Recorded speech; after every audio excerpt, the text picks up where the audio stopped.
Welcome into the Coach KJ Carousel Dynasty. Today, we're going to go through our recruiting. We're going to go through all the award winners. And at the very end of the episode, we're going to sim the first round of the playoffs and see who our Florida Gators end up playing in the next episode, because somehow, some way, we moved into the number 2 slot and we ended up being able to get a first round bye in the college football playoffs. And that's what really matters. So we are so excited about that as we're taking a look at some of the Heisman players and their stats. Honestly, I have no complaints about Drake Basaka, but Dylan Kugler being at number 2 is kind of shocking. He threw 19 picks, only 32 touchdowns. He did add 10 on the ground, so I mean, he had 40 touchdowns, but I don't know. I didn't feel like his stats are that great. Kevin Stewart finishing number 3 is like criminal. I don't understand it. He only has 10 touchdowns on the season.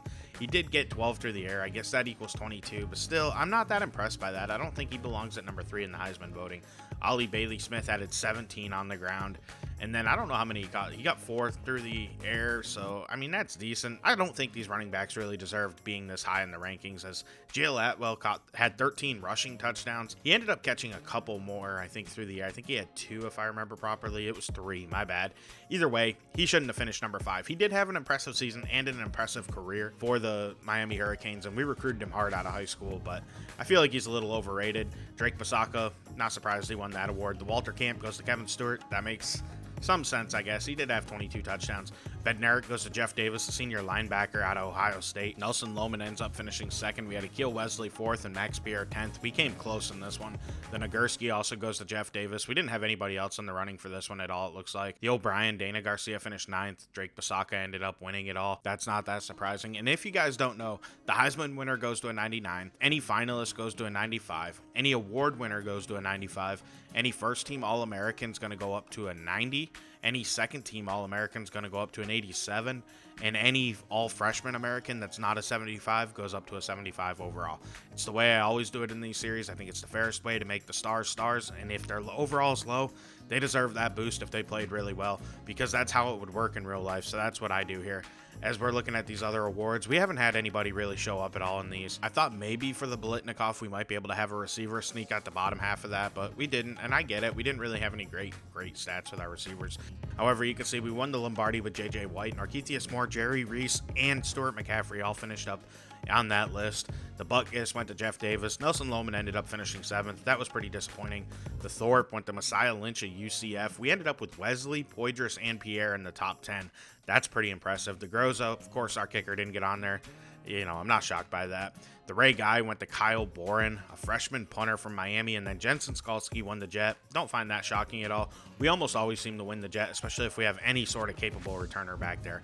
Taking a look at first-team All-Americans, you can see we ended up with right guard Hassan White getting on the team. That's pretty impressive. He's a true freshman, so I was really happy to see him be able to get on there. Or actually, now he's a sophomore. I forgot. This is his 2nd season with the team.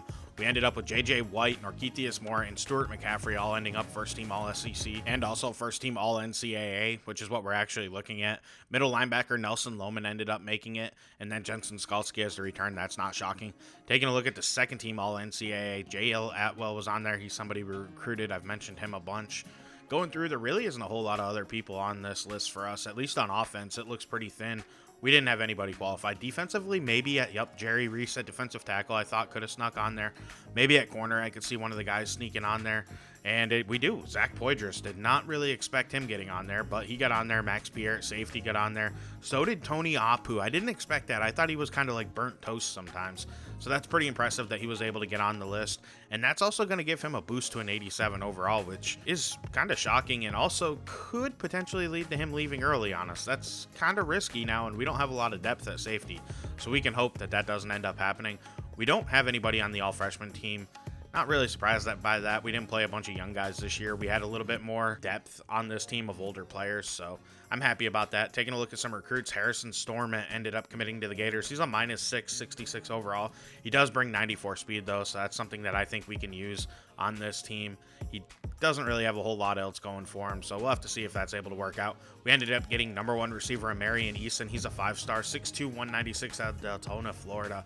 He is an 82 overall, -6, which is disappointing, but he has 90 speed, 97 acceleration, 81 agility. Break tackle, all that stuff's not really that great. Great ball carrier vision at 88. 82 catching, 73 spec catch, 77 catch in traffic. I think he can make an impact for us. At tight end, we got 3 guys. Max Sickles was the top one, at least by overall anyway. He was the number 16 recruit in the nation at tight end. He's a 78 overall plus 6, 74 speed, not that great, 81 catching, 78 spec catch, 90 catching traffic, 74 route running, 74 release.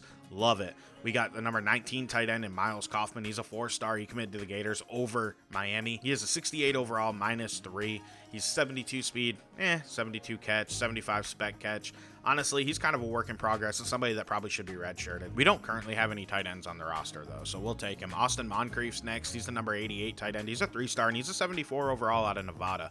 He has 78 speed. He's plus 9 to his overall to get him up to a 74.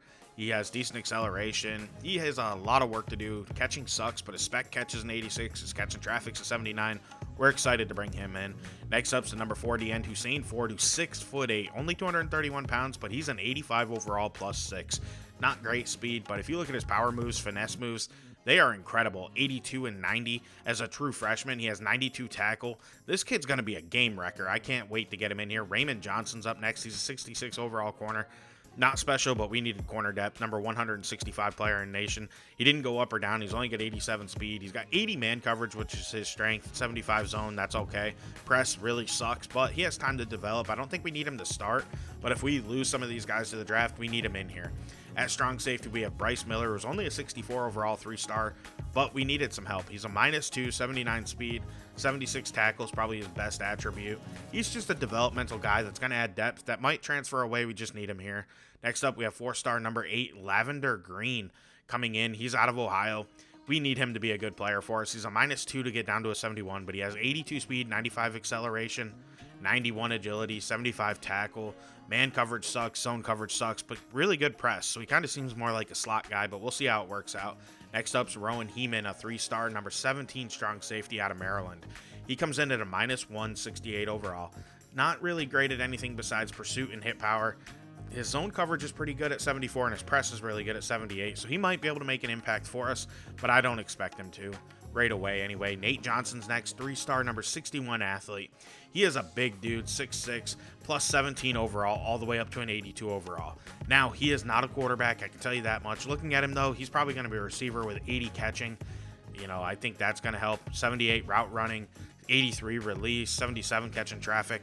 He's going to make an impact for us. Now let's go ahead and take a look at our college football playoffs. As you can see, we ended up as the 2 seed, so we got a first round bye. Let's go ahead and take a look at the bracket below us. We have Texas A&M against Florida State. I think Texas A&M will win that game. Then it's Penn State versus Oklahoma. I think Oklahoma can beat Penn State. Then it's USC, Fresno State. USC will probably dominate that one. And then I see Illinois, Utah. I think Utah is going to win. How Illinois got in, I don't know. That's shocking, but I'm glad to see a different team in the playoffs. Then it's Ohio State, Alabama. That's going to be a barroom brawl right there. That's going to be a tough game. I think Alabama is probably going to give Ohio State everything they can, but I think Ohio State wins it. And then Oregon against UCF, I think that's an easy Oregon win right there. I don't think that game will be that close. And Miami did end up at number 1 with their undefeated record, so that's not shocking. Let's go ahead and get into the first game. It's Penn State beating Oklahoma in a shootout, 42-38. What a game this was. Oklahoma jumped out to an early lead and then ended up dropping it late. Next up's USC over Fresno State, 33-27. That game was much closer than I thought it would be. Utah over Illinois next, 41-38. That was also a pretty close game that I didn't expect to be that close. Illinois was actually a pretty good team this year. And then Bama goes in and beats Ohio State 35-24. I thought Alabama would give them everything they could, and they ended up actually being able to win that game. Next up's Oregon UCF. It's Oregon 40-21 over UCF. So let's go ahead and take a look at the next round of the bracket. We are going to look at our matchup first. We are taking on Texas A&M, who's 11-2. They were dominant all season. They dropped a couple games late. I want to say they lost 2 of their last 3 games. They are a really good team. Montreal Atwell is one of the top quarterbacks in this entire dynasty, so I'm thinking this is going to be a very tough matchup, and I'm not exactly excited about having to take them on again. In the next matchup, it's USC taking on Penn State in a battle of the Big Ten. This one could be a tough game right here for Penn State, but I think Penn State can actually win it. They have a really good quarterback, so does USC, but their quarterback's turnover prone, a lot like Dana Garcia, so I could see that becoming an issue in the playoffs. Same reason why I'm worried about us. So I'm going to go ahead and take Penn State in that game. Next up's Miami and Utah, and I honestly think Miami is going to be able to win that game. I don't think it'll be that close. And then it's Alabama, Oregon, and that's going to be a tough matchup. In that one, my gut's saying to take Alabama just because they're SEC. It's the reason why I wanted to knock them out of the playoffs. I think they could run the table, and we could end up facing them in the title if we end up making it that far, and they do as well. They're a team that you just can't keep giving second life to, so I think Bama's going to beat Oregon. Our matchup against Texas A&M is actually pretty close. We have the advantage, but it's not by much.